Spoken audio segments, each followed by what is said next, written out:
Hello नमस्कार, मैं doctor Rajneesh Kumar आप सभी का एक बार फिर से हार्दिक स्वागत करता हूं। आज के वीडियो लेक्चर में हम बात करेंगे CUET PG हिंदी एंट्रेंस परीक्षा के दृष्टिकोण से प्रैक्टिस सेट नंबर 3 के ऊपर। और ये प्रैक्टिस सेट अन्य प्रतियोगी परीक्षाओं UGC नेट, प्रवक्ता और असिस्टेंट प्रोफेसर्स के एग्जाम के दृष्टिकोण से भी महत्वपूर्ण है। अगर आप चाहें तो कुछ समय निकाल कर इसको देख सकते हैं। बाकी हमने जो इसका लेबल तैयार किया है वो CUET PG के लेवल का ही है, लेकिन आप प्रैक्टिस सेट में देखेंगे कि जो सुमेलित से रिलेटेड प्रश्न है या फिर प्रकाशन वर्ष के दृष्टिकोण से पूछे जाने वाले प्रश्न अन्य परीक्षाओं के दृष्टिकोण से भी इम्पोर्टेंट है। तो चाहें तो आप इसको अपने लिए जरूर देख सकते हैं। चलते हैं, हम बात करते हैं पहले प्रश्न के ऊपर। पहला प्रश्न आप देख रहे हैं, पूछा गया है अपभ्रंश शब्द का प्रयोग सर्वप्रथम किसने किया। ऑप्शन दिया गया भरत, पतंजलि, राजशेखर, भामा। तो इसका जो सही जवाब है आप लोगों के दिमाग में आने लगा होगा। वैसे भी आपने अलग अलग प्रैक्टिस सेट्स पर आधारित जो किताबें आप देखे होंगे वहां पर कई जगहों पर इसका आंसर गलत दिया हुआ है, लेकिन आज आप क्लियर कर लीजिए कि अपभ्रंश शब्द का प्रयोग सर्वप्रथम पतंजलि के महाभाष्य में इसका प्रयोग किया गया है। ठीक है, सबसे पहले। और दूसरा एक तथ्य ये है कि अपभ्रंश का सर्वाधिक प्रामाणिक उदाहरण दिया गया है भरत के नाट्यशास्त्र में।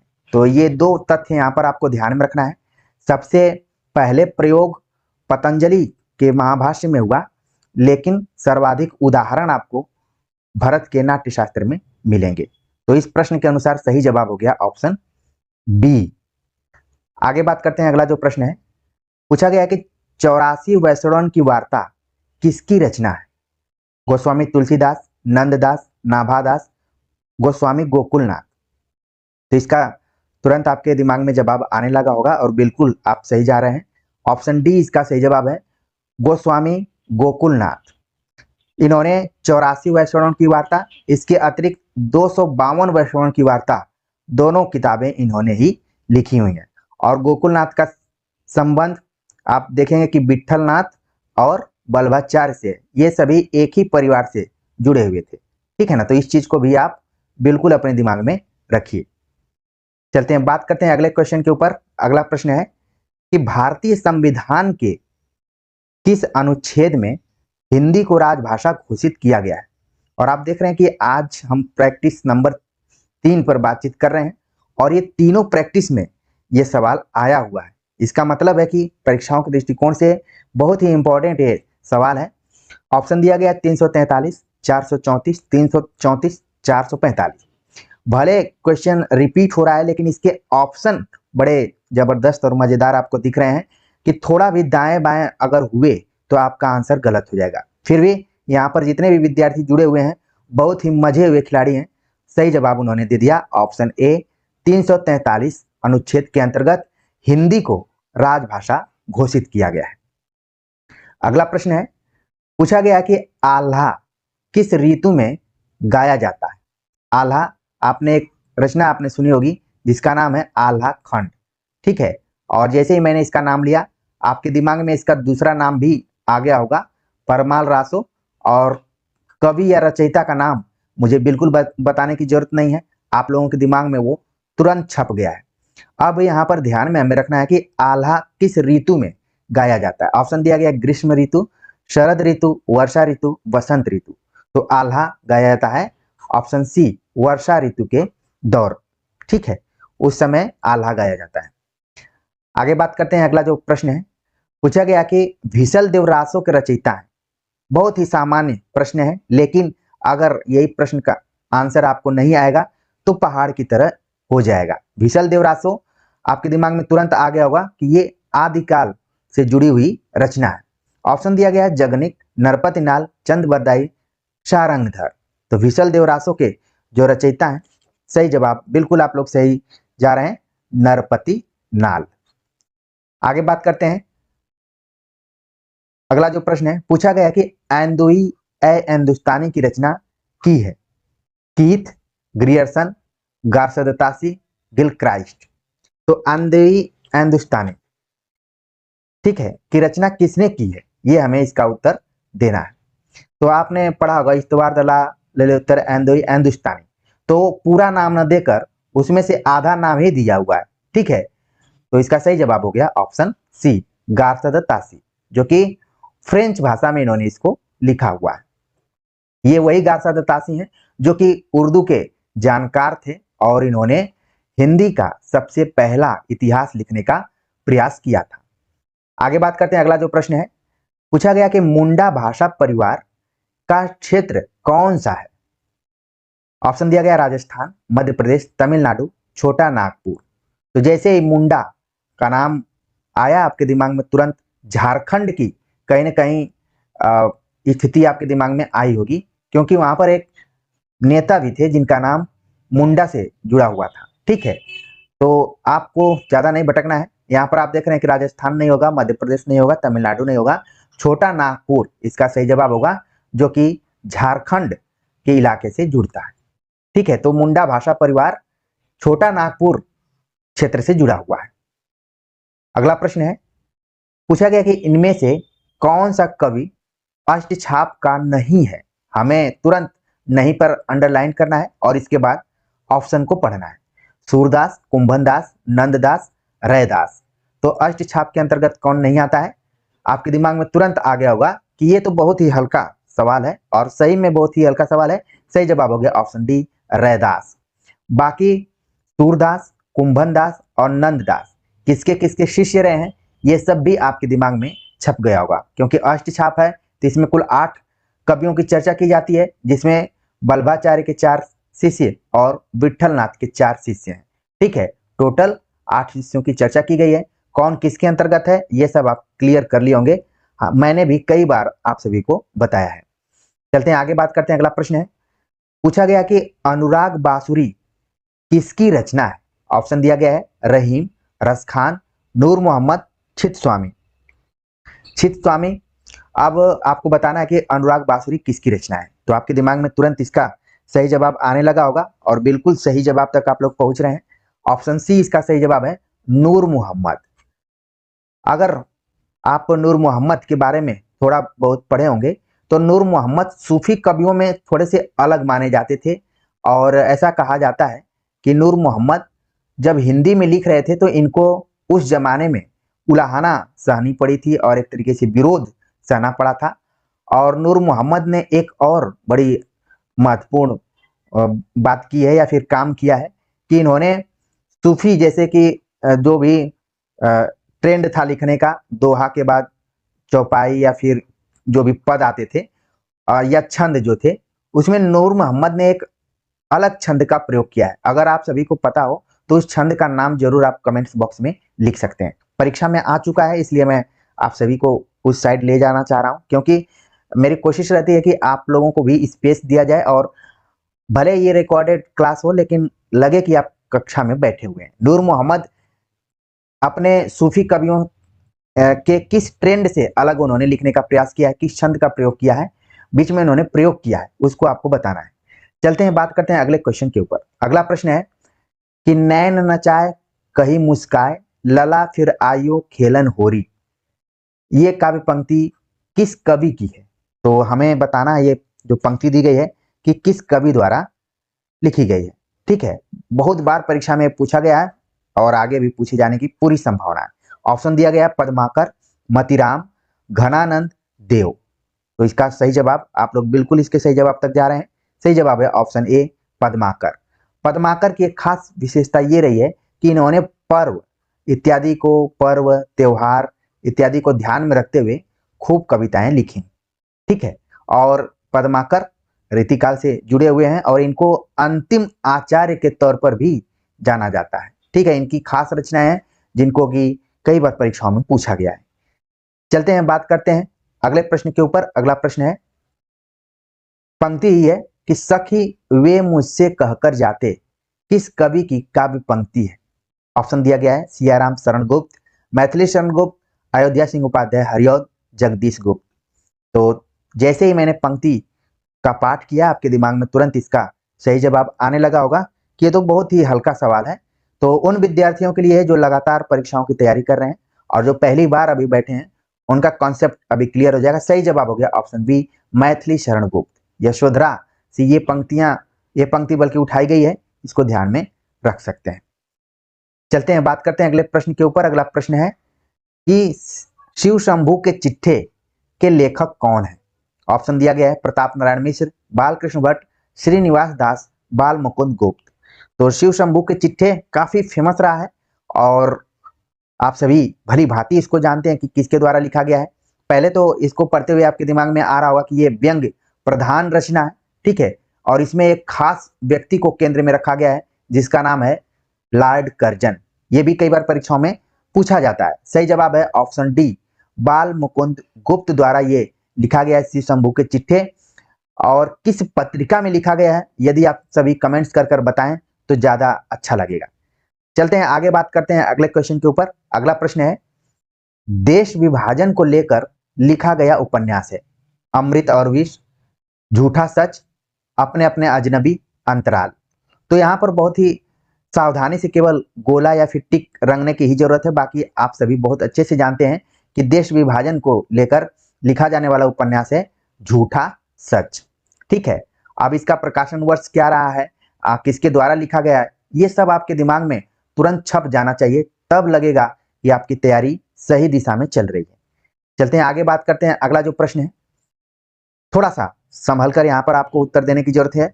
प्रश्न पूछा गया कि धातु सेन प्रसाद के किस नाटक का पात्र है?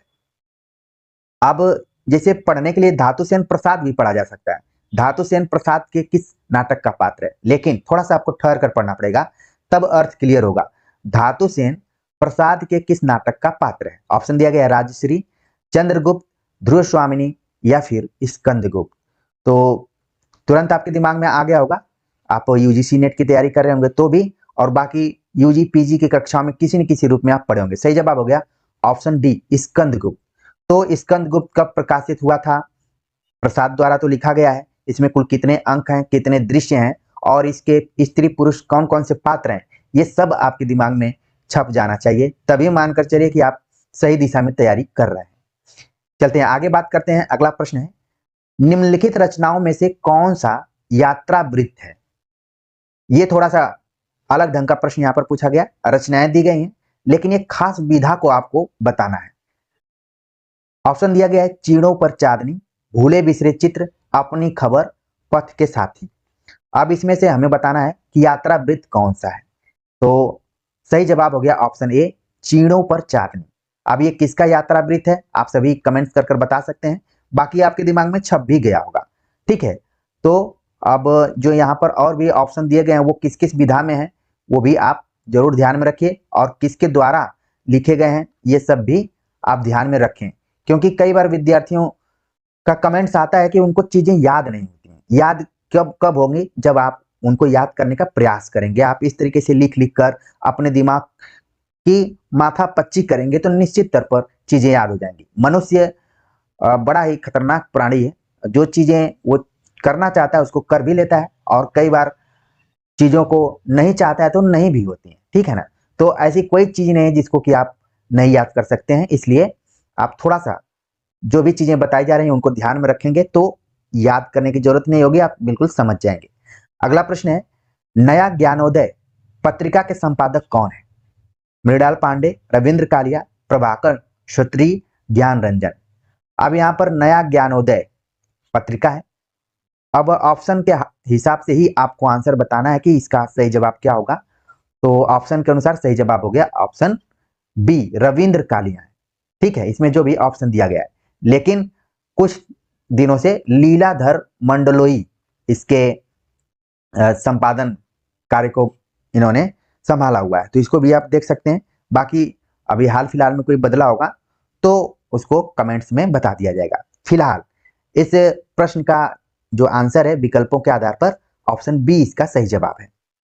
अगला प्रश्न है, आप देख रहे हैं कि ये प्रश्न उसी राजभाषा की तरह ही कई बार परीक्षाओं में पूछा जा चुका है और तीसरे प्रैक्टिस में लगातार ये आया हुआ है। पूछा गया कि दक्षिण भारत हिंदी प्रचार सभा का मुख्यालय कहाँ है? बंगलौर, चेन्नई, हैदराबाद, एर्नाकुलम। तुरंत आपके दिमाग में आ गया होगा कि हमने बहुत बार पढ़ा है कि चेन्नई में है, जिसको कि हम मद्रास भी कहते हैं। चलते हैं आगे, बात करते हैं। अगला प्रश्न है, पूछा गया कि व्यंजना शक्ति का कार्य क्या है। तो ये प्रश्न देख रहे हैं आप, शब्द शक्ति से संबंधित है और सीयूईटी के भी सिलेबस में है और अन्य प्रतियोगी परीक्षाओं के भी सिलेबस में लगा हुआ है। व्यंजना शक्ति का कार्य क्या है? मूल अर्थ को व्यक्त करना, प्रयोजन को व्यक्त करना, मुख्यार्थ की व्याख्या करना, मुख्यार्थ में छिपे अकथित अर्थ को व्यक्त करना।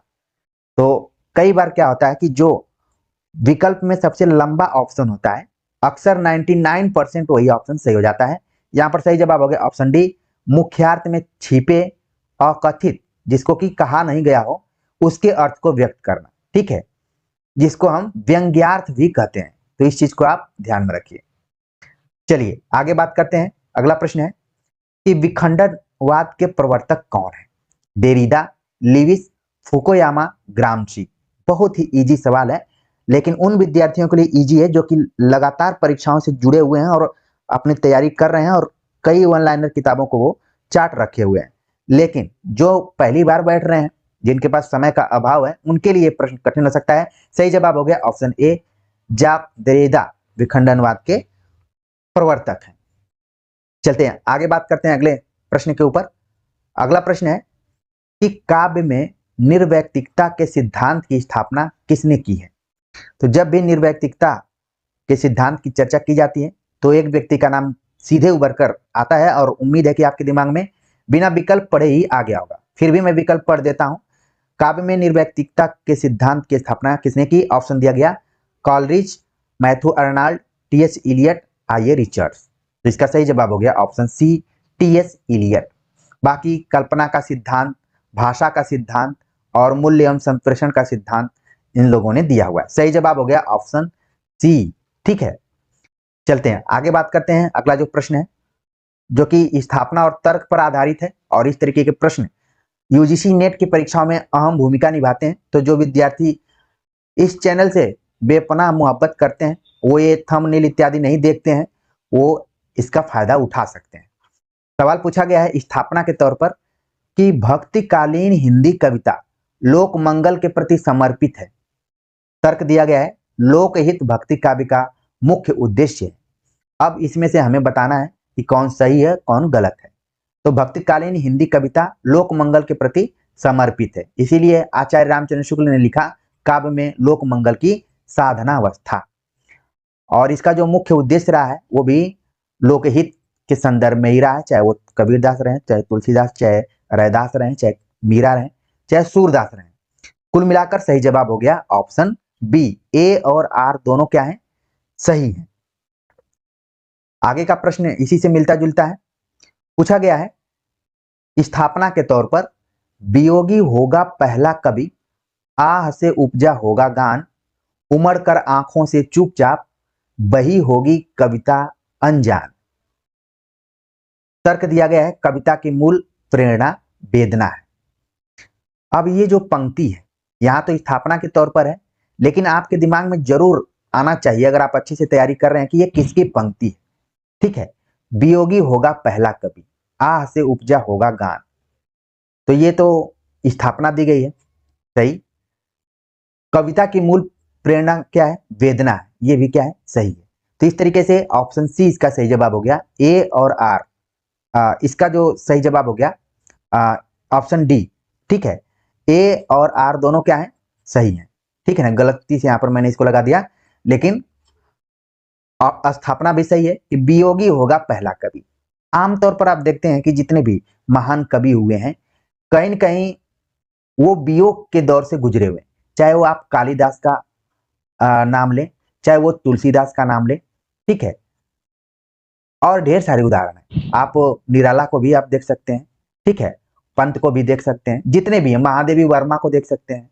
जितने भी कवि हैं उनमें कहीं न कहीं वेदना की उनको प्रेरणा मिलती है। इस तरीके से सही जवाब हो गया ऑप्शन डी।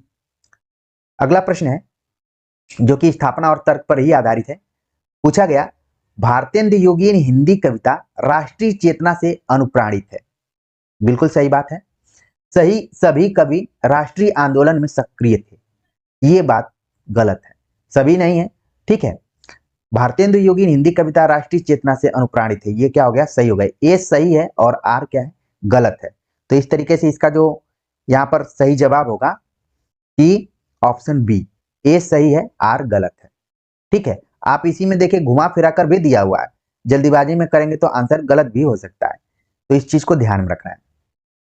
आगे बात करते हैं, अगला जो प्रश्न है, स्थापना दी गई कि हिंदी के सभी नए कवि अस्तित्ववादी हैं, और तर्क दिया गया हिंदी की नई कविता में एक ही भावधारा उपलब्ध है। तो यहां पर आप देखिए हिंदी के सभी नए कवि अस्तित्ववादी हैं, नए कवि अस्तित्ववादी हैं, सभी हैं, ऐसी बात नहीं है। ये क्या हो गया, ऑप्शन गलत है, मतलब ये जो वाक्य गलत है। और कहा गया कि हिंदी की नई कविता में एक ही भावधारा उपलब्ध है, बल्कि नई कविता आप पढ़ेंगे तो एक है आधुनिक भावबोध से जुड़ी हुई कविता, ठीक है, जिसमें कि बौद्धिकता को ज्यादा जगह दी गई है, और दूसरी जो धारा है वो मार्क्सवादी धारा भी है। तो इस तरीके से ये भी ऑप्शन क्या है, ये भी वाक्य गलत है। केवल एक ही भावधारा है ऐसी बात नहीं है, इसमें भी अलग अलग इसके भी धाराएं हैं, बटी हुई है। तो सही जवाब हो गया कि दोनों गलत है, तो यहाँ पर हमें पहला ही ऑप्शन यहाँ पर क्या हो गया, सही हो गया। कई किताबों में आप देखेंगे इन सब का आंसर गलत भी दिया हुआ है, इसलिए आप यहाँ पर देखिए। चलते हैं आगे, बात करते हैं, अगला जो प्रश्न है, स्थापना में दिया कि नारी चेतना की प्रामाणिक अभिव्यक्ति स्त्री लेखिकाएं ही कर सकती हैं। तर्क दिया गया है कि स्त्री संबंधित सृजनात्मक लेखन और स्त्री विमर्श दोनों अलग अलग हैं। तो ये बात क्या है कि नारी चेतना की प्रामाणिक अभिव्यक्ति स्त्री लेखिकाएं ही कर सकती हैं, ये बात क्या है, सही है। अब यहाँ पर आप नारी चेतना की जगह पर दलित चेतना आप रख सकते हैं, और स्त्री के जगह पे दलित लिख सकते हैं, तो बात क्या हो जाएगी, दलित चेतना के संदर्भ में हो जाएगी। लेकिन यहाँ पर सवाल ये पूछा जा रहा है कि जितनी प्रामाणिकता के साथ स्त्री अपनी वेदना, अपने अनुभव और अनुभूति को प्रस्तुत करेगी, उतना शायद पुरुष नहीं करेंगे। लेकिन शुरुआत में आप देखेंगे कि जो आज स्त्रियां लिख रही हैं उनको आधार भूमि देने वाले कहीं न कहीं पुरुष रहे, चाहे वो आप देखेंगे प्रेमचंद हो गए या जैनेन्द्र हो गए, ठीक है, या फिर अज्ञे हो गए, ठीक है। इन लोगों ने बड़ा मेहनत किया शुरू में लिखने में, ठीक है। तो नहीं माना जाता है, इन्होंने ऐसा माना जाता है कि इन्होंने नारी पर आधारित जो भी रचनाएं की हैं एक तरीके से सहानुभूति के तौर पर की हैं। लेकिन आप जानते हैं कि सहानुभूति और स्वानुभूति दो तरीके की बातें की जाती हैं। तो जो स्त्रियां लिखती हैं नारी चेतना को ध्यान में रखते हुए, वो स्वानुभूति है, तो वही जाहिर सी बात है कि सही से कर पाएंगी। और यहाँ पर दिया गया है कि स्त्री संबंधी सृजनात्मक लेखन और स्त्री विमर्श दोनों अलग हैं, ठीक है। तो ये भी बात क्या हो गई, यहाँ पर सही हो गई कि स्त्री संबंधित सृजनात्मक लेखन, जैसे कि मैंने प्रेमचंद के बारे में बात किया, ठीक है, या फिर जैनेन्द्र के बारे में, अज्ञे के बारे में, या फिर इधर आ जाए तो जैसे राजेंद्र यादव ने बहुत सारी चीजें लिखी। तो स्त्री संबंधित सृजनात्मक लेख तो इन लोगों का भी है, पुरुषों द्वारा भी, लेकिन स्त्री विमर्श की जब भी बातें की जाती हैं तो इसमें महिलाएं शामिल हो जाती हैं। तो इस तरीके से ये दोनों बातें क्या हो गई, दोनों बातें सही हैं। ऑप्शन बी इसका क्या होगा, सही जवाब होगा, ठीक है। चलते हैं आगे, बात करते हैं, अगला जो प्रश्न है, कालक्रम की दृष्टि से सही अनुक्रम क्या है। आप देख लीजिए, यही प्रकाशन वर्ष के हिसाब से सवाल पूछा जाने लगा, और इसमें आप देख रहे हैं कि पत्र पत्रिकाओं का नाम दिया गया है, ब्राह्मण, बंगदूत, हिंदी प्रदीप और हंस, ये नाम दिए गए हैं। तुरंत आपके दिमाग में आने लगा होगा कि सही अनुक्रम क्या होगा। तो इसका जो सही जवाब है बिल्कुल ऑप्शन सी है। और इसमें सी क्यों है, क्योंकि जो बंगदूत है, मैं वर्ष लिख दे रहा हूं, आपके दिमाग में तुरंत इसके संपादक का नाम आना चाहिए, तभी मानकर चलिए कि आपकी तैयारी सही चल रही है। अगर थोड़ा बहुत भी भटक रहे हैं तो आप अपने नोटबुक पर जरूर इसको नोट करके अपना तैयार कीजिए। कुछ बच्चों ने कमेंट्स किया कि नोट्स बनाने के हमारे पास समय नहीं है, परीक्षा एक ही माह बची हुई है, खासतौर से नेट के बारे में वो बात कर रहे थे। तो जब फॉर्म निकलेगा और परीक्षा की डेट निकलेगी तब आप तैयारी करना शुरू करेंगे, तो जाहिर सी बात है कि नोट्स आप नहीं बना पाएंगे। और आप देख रहे हैं कि फॉर्म नहीं निकला था, उसके पहले से ही मैं लगातार आप सभी को यूजीसी नेट के बारे में और तमाम चीजों के बारे में बातचीत कर रहा हूं, मैं कभी वेट नहीं किया कि फॉर्म निकलेगा तब मैं बैच चलाऊंगा और धड़ाधड़ पूरा करूंगा, क्योंकि मुझे मालूम है कि चीजें तुरंत नहीं की जा सकती, उसके लिए वक्त की जरूरत है। नोट्स मैं ये नहीं कर रहा हूं कि आप कोई किताब उठाइए और वन लाइनर उसको नोट करते जाइए अपने रफ कॉपी पे। नोट्स ऐसे बनाना है कि जो चीज आपको नहीं समझ में आ रहा है उसको आप नोट करते जाइए, वही आपका नोट्स है, ताकि कम समय में आप उसको याद कर पाए। बाकी तो सारी चीजें आप जान रहे हैं। मुझे लगता है कि हिंदी पढ़ने वाला कोई ऐसा विद्यार्थी जो यहाँ पर जुड़ा हुआ है नहीं होगा जिसको कि हिंदी का ह नहीं पता होगा या फिर ABCD मैं बोलूं नहीं पता होगा, सब पता है। बस थोड़ी थोड़ी माइनर माइनर चीजों की वजह से आप लोगों का सिलेक्शन नहीं हो पाता है और उसी की वजह से हो भी जाता है। तो ये सारी चीजें ठीक है। चलिए, मैं बात कर रहा था कि बंगदूत 1829 में, हिंदी प्रदीप जिसका कि 1877 में प्रकाशन हुआ, ब्राह्मण 1881 ईस्वी में, और हंस आप देख रहे हैं कि 1930 ईस्वी में। जैसे आप इसमें देख रहे हैं कि 1829 बंगदूत हो गया, 1877 में हो गया हिंदी प्रदीप। यानी कि भारतेंदु हरिश्चंद्र इसके पहले और 2-3 पत्र पत्रिकाओं का संपादन कर चुके थे, हालांकि हिंदी प्रदीप के संपादक अलग हैं।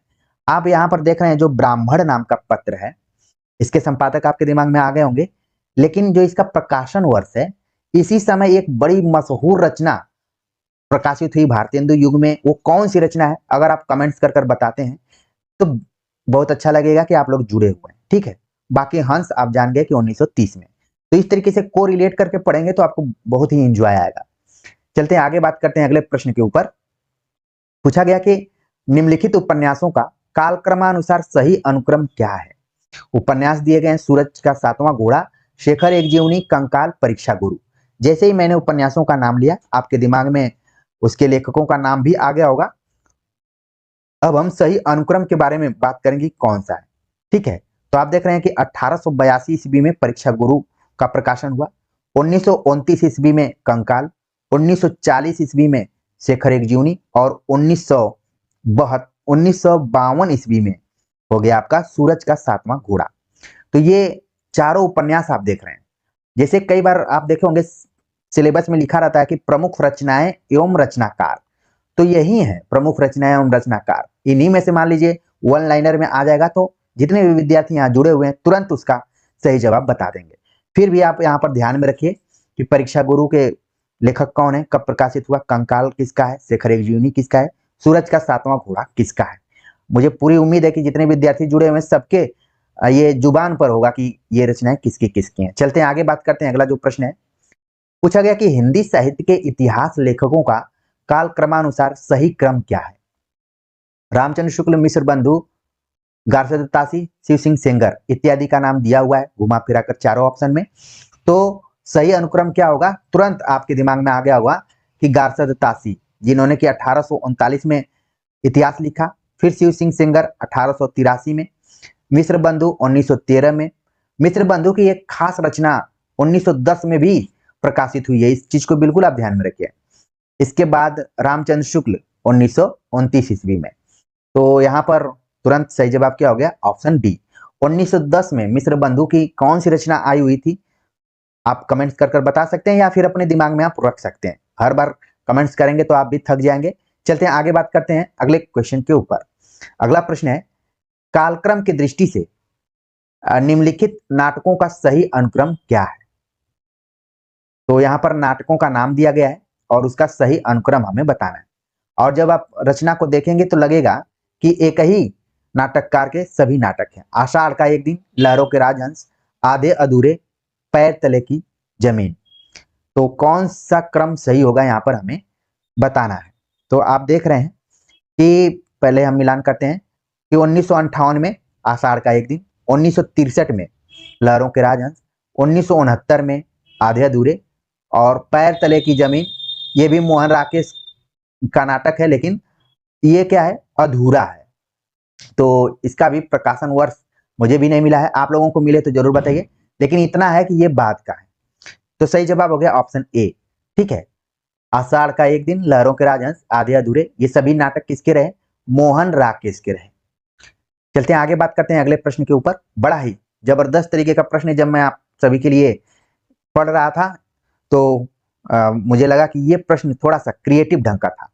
आप लोगों को ये मालूम होना चाहिए कि 1 से 2 बार मैं क्वेश्चन पेपर को मैंने पढ़ा है, इसके बाद चीजों को प्रस्तुत करने का प्रयास किया है, क्योंकि भले मैं अकेले प्रस्तुत कर रहा हूं, लेकिन मेरे ऊपर हजारों बच्चे विश्वास करते हैं, विश्वास करके ही जुड़े हुए हैं। चलते हैं, बात करते हैं। पूछा गया कि कालक्रम की दृष्टि से निम्नलिखित कहानियों का सही अनुक्रम क्या है। अब कहानियां दी गई हैं, कहानी किसी एक लेखक की नहीं है बल्कि अलग अलग लेखक की है। आप देख रहे हैं कि पूस की रात, पत्नी, बुद्धू का कांटा, परिंदे। तो अब हमें बताना है कि सही अनुक्रम क्या हो सकता है इसमें। ठीक है, तो यहाँ पर आप देख रहे हैं कि बुद्धू का कांटा, जो कि गुलेरी की रचना है, 1914 में इसका प्रकाशन हुआ। पूस की रात, प्रेमचंद, 1930। पत्नी का प्रकाशन वर्ष मुझे नहीं मिला। 1960 ईस्वी में निर्मल वर्मा ने परिंदे नाम की कहानी लिखी। ठीक है, जिसको कि नामवर सिंह ने हिंदी की पहली नई कहानी माना है, इस तरीके से आपने पढ़ा भी होगा। अच्छा, पत्नी को बीच में क्यों रखा गया? क्योंकि आप देखेंगे कि सन 1929 ईस्वी के आसपास में जैनेन्द्र ने खेल नाम की एक कहानी लिखी। तो जब 1929 के आसपास से शुरू हो रहा है तो पत्नी इत्यादि बाद में ही होंगी। खैर, कुल मिला जुलाकर आपको ध्यान में रखना है कि बुद्धू का कांटा 1914 में, और पूस की रात 1930 में, परिंदे 1960 में। तो एक तरीके से आप देख रहे हैं कि आपका एक क्वेश्चन यहाँ पर सॉल्व हुआ, लेकिन इनडायरेक्टली आप देखें तो लगभग 4 क्वेश्चन आप यहाँ पर हल कर लिए। चलते हैं आगे, बात करते हैं अगले प्रश्न के ऊपर। बहुत ही खतरनाक तरीके का प्रश्न है और मैंने देखा कि कई किताबों में इसका गलत आंसर दिया हुआ है। ठीक है, और उसका कारण है गलत आंसर का, क्योंकि उसका कारण है, मैं बताऊंगा क्या कारण है। देखिए, प्रश्न पूछा गया है, कालक्रम की दृष्टि से निम्नलिखित आत्मकथाओं का सही अनुक्रम क्या है। ऑप्शन दिया गया, अपनी खबर, आज के अतीत, क्या भूलूं क्या याद करूं, अर्धकथा। जैसे इन आत्मकथाओं का नाम मैंने लिया, आपके दिमाग में इनके लेखकों का नाम बिल्कुल आ गया होगा और आपको लगा होगा कि हाँ, मेरी तैयारी ठीक चल रही है। अब आप देखेंगे कई किताबों में इसका आंसर जो दिया गया था वो दिया गया है ऑप्शन ए। कई किताबों में मैंने देखा, हालांकि मैं कोई गाइड वाइड बहुत ज्यादा नहीं पढ़ता हूं, लेकिन आप लोगों को मैं पढ़ा रहा हूं तो एक दो किताब मैंने रखी हुई है। अब बहुत सारे विद्यार्थी पूछेंगे कौन सी किताब रखे हैं, तो उसका नाम मैं अभी नहीं बताऊंगा। ठीक है, अब देखिए यहाँ पर अपनी खबर, ऑप्शन डी इसका सही जवाब होगा। कैसे होगा उसको मैं बता दे रहा हूं।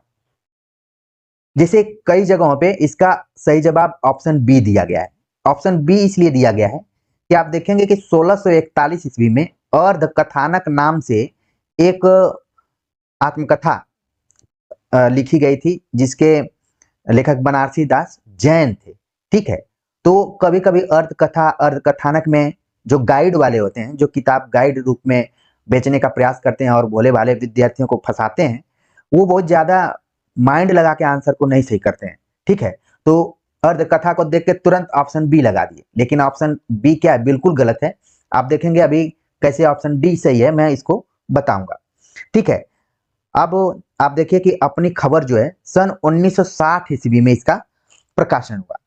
फिर क्या भूलूं क्या याद करूं 1969 में। फिर अर्ध कथा, अर्ध कथा का प्रकाशन हुआ 1988। एक है अर्ध कथानक और एक है अर्ध कथा। अर्ध कथा जो कि नगेंद्र की आत्मकथा है, वही नगेंद्र हैं जिन्होंने हिंदी साहित्य का संपादित इतिहास लिखा है। और सन 2003 में आज के अतीत, भीष्म साहनी का। तो इस तरीके से आप जरूर अपने कॉपी पर नोट कर लीजिए, अगर आप जानते हो तो कोई दिक्कत नहीं है, अच्छी बात है। ठीक है, और बाकी आपने देख लिया कि किस तरीके से सही अनुक्रम कौन सा हो गया, ऑप्शन डी हो गया। अपनी खबर, क्या भूलूं क्या याद करो, अर्धकथा और आज के अतीत। तो अगर आप कोई गाइड वाइड रखे हो तो जरूर वहां पर गलत आंसर दिया हो तो सही कर लीजिए। चलते हैं आगे, बात करते हैं। अगला प्रश्न है, निम्नलिखित काव्य कृतियों का सही अनुक्रम क्या है। अब काव्य कृतियां दी गई हैं, सही अनुक्रम पूछना है। तो साकेत, कामायनी, लोकायतन, प्रिय प्रवास, ये सारी दिए गए हैं। तो आपके दिमाग में तुरंत आने लगा होगा कि इसका सही जवाब क्या होगा।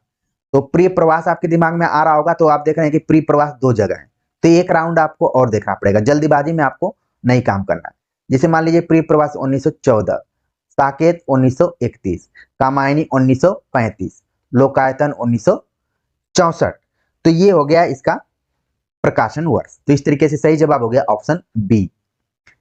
चलते हैं आगे, बात करते हैं। और बाकी आप सर्ग इत्यादि जरूर ध्यान में रखिए कि जैसे कि प्रिय प्रवास में 17, साकेत में 12 और कामायनी में 15, क्योंकि ये सब भी सवाल पूछे जाते रहे हैं, इसलिए जरूर ध्यान में रखिए। आगे बात करते हैं, अगला जो प्रश्न है, पूछा गया कि निम्नलिखित काव्य प्रवृत्तियों का सही अनुक्रम क्या है। आप देख रहे हैं कि क्रिएटिव ढंग का यहाँ पर क्वेश्चन बनाया गया है। अभी तक लेखक जीवनी रचनाओं के प्रकाशन वर्ष के दृष्टिकोण से, लेकिन काव्य प्रवृत्तियों पर आधारित प्रश्न है। अलंकारिकता, इतिवृत्तात्मकता, क्षणवाद, शोषण का विरोध।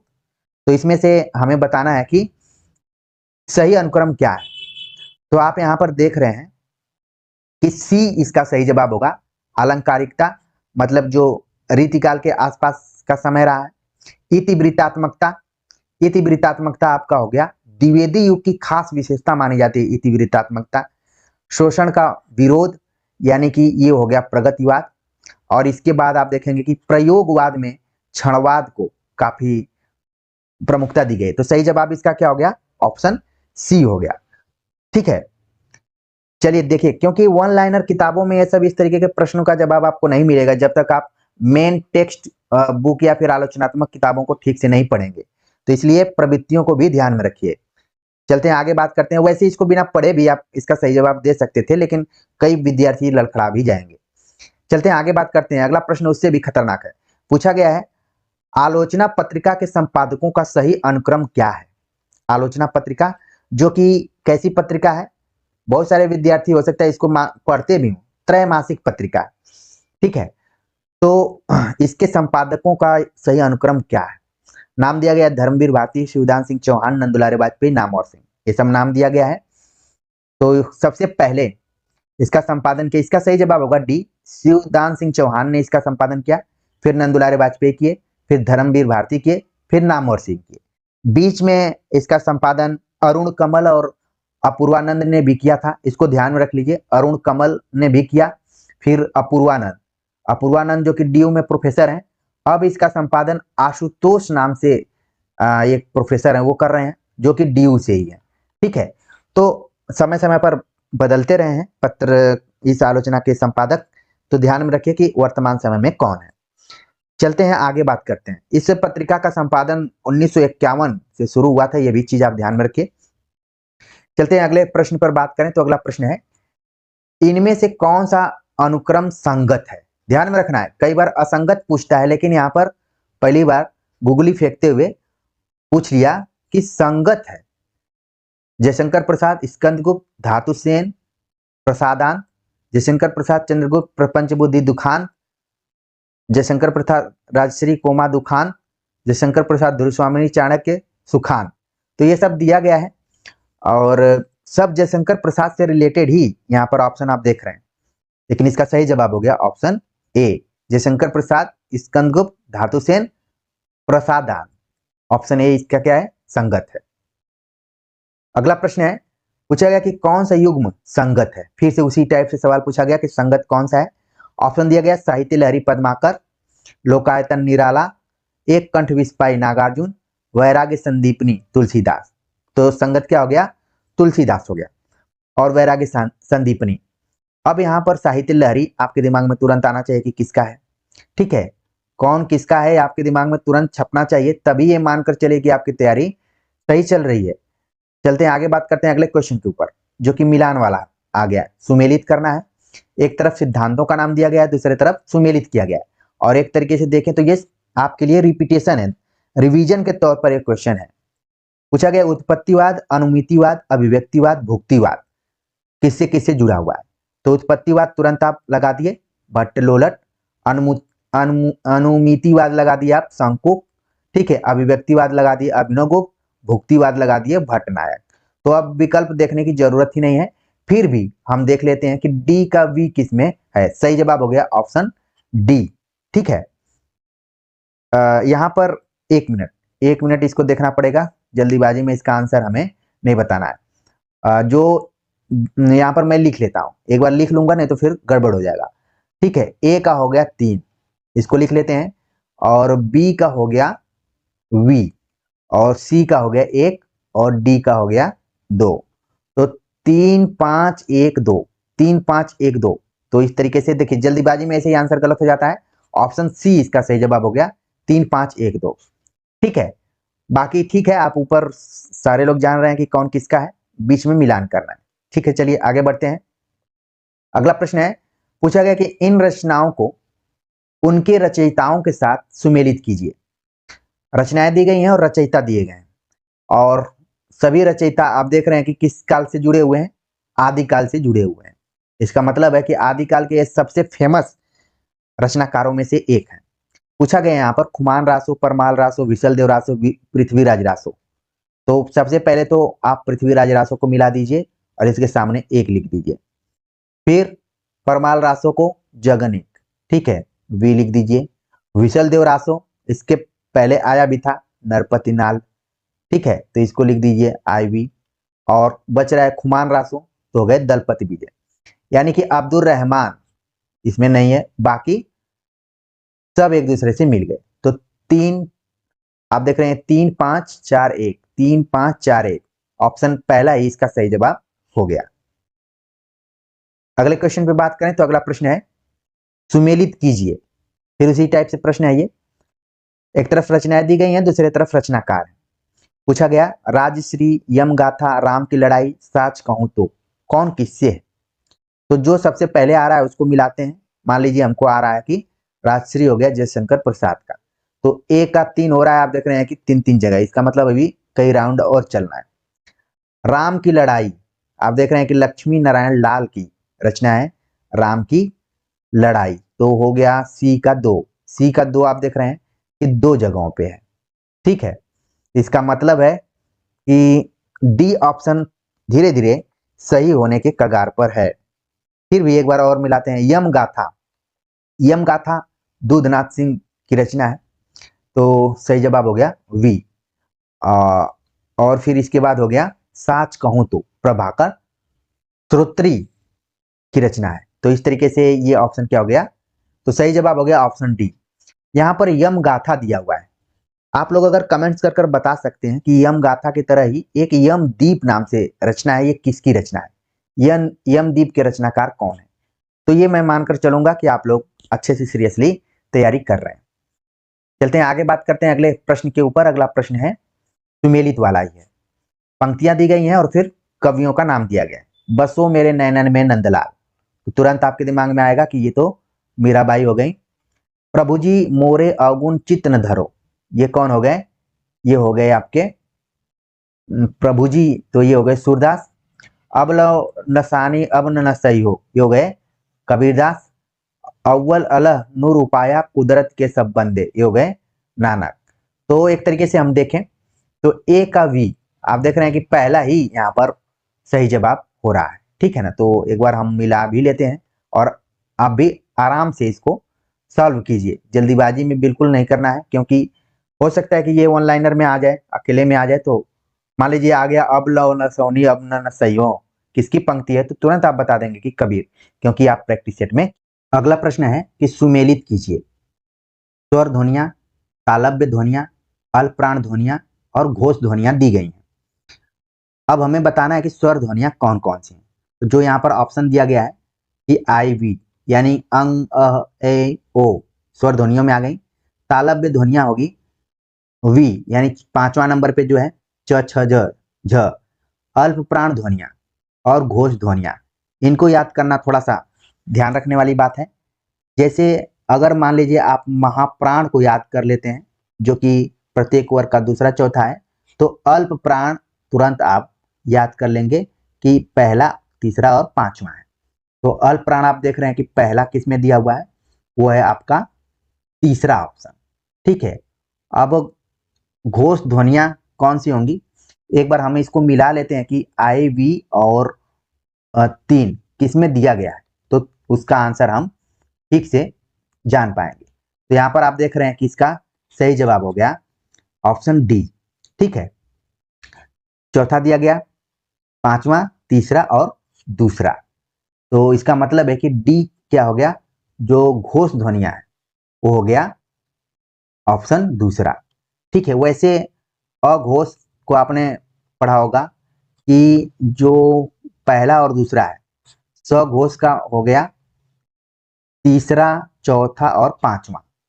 तो यहाँ पर अगर मैं देखूं घोष ध्वनियां, तो इसमें आप देख रहे हैं कि प फ ब भ, इसमें भ जो आ रहा है यही 1 मिनट हम इसको चेक कर लेते हैं। जैसे ख दूसरे नंबर पे आ जाएगा, त थ ये भी दूसरे नंबर पर आ रहा है, प फ ये भी दूसरे नंबर पर आ रहा है, लेकिन भ जो है वो चौथे नंबर पे आ रहा है। तो थोड़ा सा यहाँ पर पेपर बनाने में मुझे लग रहा है ऐसा कि थोड़ा सा मिस्टेक जरूर हुआ है, क्योंकि सघोष जो है वो 3 4 5 है, अघोष 12 है। तो इस चीज को आप मान सकते हैं कि अभी चौथे नंबर पे है, लेकिन टेक्निकली इसमें आप चीजों को याद करके रखिए कि ये जो फार्मूला है इस फार्मूला को आप ध्यान में रखिए। ठीक है, यहाँ पर भ की वजह से डी हो रहा है। बाकी चलते हैं आगे बात करते हैं। अगला प्रश्न है कि सुमेलित कीजिए। आप यहाँ पर क्रोचे, आइए रिचर्ड्स, कालरिज, इलियट इन लोगों का नाम दिया है और सिद्धांतों को हमें बताना है। तो क्रोचे का सिद्धांत क्या है? अभिव्यंजनावाद। कालरिज कल्पना, क से कालरिज, क से कल्पना। आइए रिचर्ड्स संप्रेषण का सिद्धांत। इलियट निर्वैयक्तिकता का सिद्धांत। तो ये तो हो गया वो, और उदात्त तत्व किसका है ये आपके दिमाग में आ गया होगा। अब हम यहाँ पर अगर जो मिलान करने की बात कर रहे हैं तो 1 हो जाएगा, फिर 4 होगा, फिर 2 होगा, फिर इसके बाद 3 हो जाएगा। तो 1 4 2 3 हम देख लेते हैं, 1 4 2 3 यानी कि बी ऑप्शन इसका सही हो गया। ठीक है, एक बार और देख लीजिए आप। हाँ, फिर इसके बाद हम आगे बात करते हैं। अगला यहाँ पर उद्धरण दिया गया है और फिर रचनाकारों का नाम दिया गया है। संत हृदय नवनीत समाना, काहेरी नलिनी तू कुमिलानी, अमी हलाहल मद भरे, मेरी भवबाधा हरो। मिलाना है तो मान लीजिए आ गया मुझे मेरी भवबाधा हरो, ये कौन हो गया? बिहारी। अमी हलाहल मद भरे, ये कौन हो गए? रसलीन। खूब ये परीक्षा में पंक्ति पूछी जाती है। काहेरी नलिनी ये हो गया कबीर। ठीक है, और संत हृदय नवनीत समाना ये हो गए तुलसीदास। तो हम देखते हैं कि ए का 3 हो गया, बी का हो गया 4, और सी का हो गया 1, और डी का हो गया 2। तो 3 4 1 2, 3 4 1 2, इस तरीके से ए इसका क्या हो गया? सही जवाब हो गया। इसको एक बार फिर से आप देख लीजिए, क्योंकि वन लाइनर में ये सब सवाल आ सकते हैं। अगला प्रश्न है भाषा के दृष्टिकोण से है, बोलियों और भाषा के दृष्टिकोण से, कि ब्रज भाषा किधर बोली जाती है? भोजपुरी, मैथिली, अवधी। तो सबसे पहले तो हम मिलान करते हैं। भोजपुरी हो गया छपरा, ठीक है, और मैथिली हो गया दरभंगा, फिर इसके बाद अवधी हो गया सुल्तानपुर। तो ब्रज भाषा किसका होगा? ठीक है, ब्रज भाषा को हम अलीगढ़ में रख लेते हैं। तो एक हम यहाँ पर मिलाते हैं। पहले पहले हम मिलाते हैं बी का 1, सी का वी, और डी का 2। ठीक है, तो हम देखते हैं पहले कि ए का क्या होगा। यहाँ पर बी का 1 आप देख रहे हैं कि कई जगह 2 जगहों पर है, लेकिन सी का वी तो ये तो पूरा दिया हुआ है। ठीक है, तो इसका मतलब बड़ा ही कॉम्प्लिकेटेड है। और डी का हो गया 2। तो एक तरीके से ऑप्शन बी इसका सही जवाब होगा, और मैंने अलीगढ़ ब्रज भाषा का सही बताया था। तो इस तरीके से सही जवाब हो गया ऑप्शन बी हो गया। बाकी आप अपने हिसाब से इसको ध्यान में रखें। ठीक है, मान लीजिए छपरा की जगह पे गाजीपुर होता तो ये भी क्या हो जाता? भोजपुरी में ही आता। चलते हैं आगे बात करते हैं। अगला जो प्रश्न है, एक तरफ आचार्यों का नाम दिया गया है, दूसरे तरफ उनकी कृतियां दी गई हैं। चिंतामणि, मतिराम, केशव, भिखारीदास। तो इसको हमें मिलान करना है। ठीक है, तो यहाँ पर हम बात करते हैं कि चिंतामणि द्वारा कौन सा लिखा गया है। चिंतामणि ने लिखा कवि कुल कल्प द्रुम, तो हो गया ए का 3। मतिराम ने लिखा ललित ललाम। केशव ने लिखा नक्सिक वर्णन। भिखारीदास ने लिखा काव्य निर्णय। ठीक है, तो यहाँ पर आप देख रहे हैं कि जो इसका सही जवाब होगा ए का 3 हो रहा है। तो आप देख रहे हैं ए का 3 2 जगहों पे है। फिर इसके बाद आप देख रहे हैं यहाँ पर कि बी का 4, बी का हो रहा है आपका 5। ठीक है, तो बी का 5, इस तरीके से डी आंसर यहाँ पर सही हो गया। तो हमने कुल 45 प्रश्नों पर बातचीत किया, और देखने में 45 प्रश्न थे, लेकिन इनकी संख्या ज़्यादा भी आप सभी को लग रही होगी। आप लोग जुड़े और अपना रिवीजन भी किया और जो नए विद्यार्थी थे अपने कॉन्सेप्ट को क्लियर भी किए। तो कमेंट्स कर जरूर बताइएगा कि आज का ये वीडियो लेक्चर आप सभी को कैसा लगा, ये प्रैक्टिस सेट कैसा लगा। मिलते हैं नए टॉपिक के साथ, तब तक के लिए नमस्कार।